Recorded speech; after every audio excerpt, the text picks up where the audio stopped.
What the hell? May as well. Parody Larry. It's your turn, Lawrence.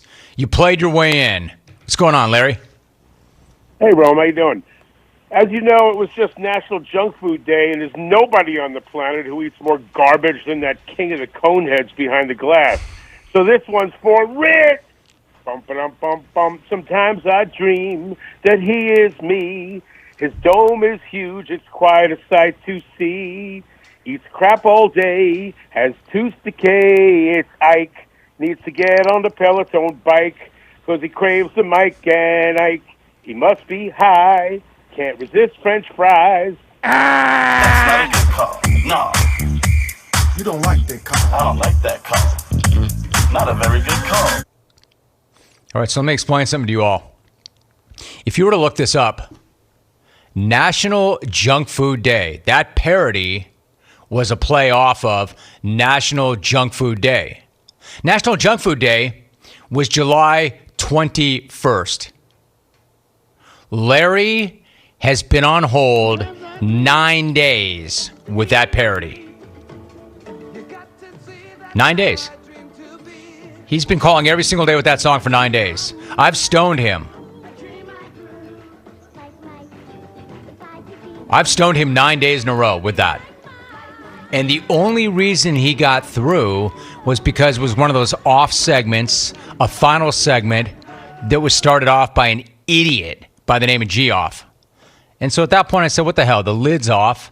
It's the last segment. Man, I've done my job. There's nobody in my business, nobody I work for, nobody I compete against, nobody in this industry could hear this show today and say, and no matter what they think of me, and say anything other than, gotta tip my hat, man. Rome, it's a damn good show. Rome's on it.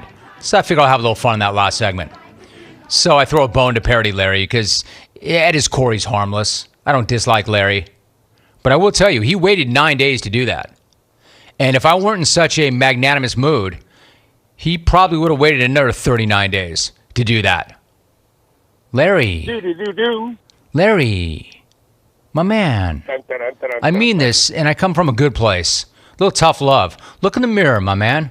You waited 9 days of your life elapsed to do that.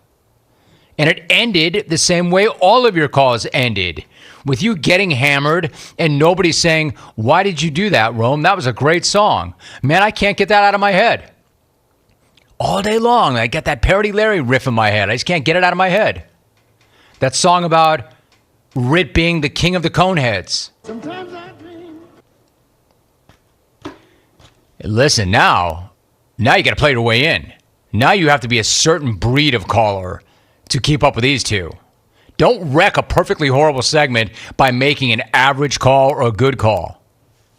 This is going to be really tricky. Do not ruin a perfect segment with a good call. We got a hack-off going here. A hack-off broke out in the last segment. So I'm taking a good, hard look at the screen right now. To be fair, there really is not anybody who fits that. I don't want to put that on somebody unfairly. Like, everybody here is pretty good. Everybody here is pretty good. Nobody here is in their category. Hey, Larry, listen, not personal. I like you. I just don't like your parodies. I know that's a hard thing to say because you're Parody Larry. So if in fact I don't like your parodies and your name is Parody Larry, am I not saying that I don't like you? I do, Larry. I think you're a good dude. I like you. I just don't like your songs. Let's check some reaction quickly. Jamie in Green Bay. Is Josh in Detroit on hold? Might as well let the jungle burn to the ground right now. He's not. In fact, he hasn't called in a while, has he? That's not a bad signal, bro. Stuck nuts in. Rhyming Ike with Mike and Ike is pretty clever for Larry. Agreed.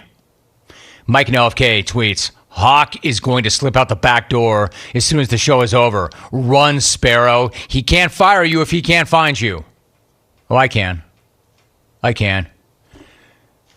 I'm sure that corporate would make me explain why, and that'd be the easiest conversation ever.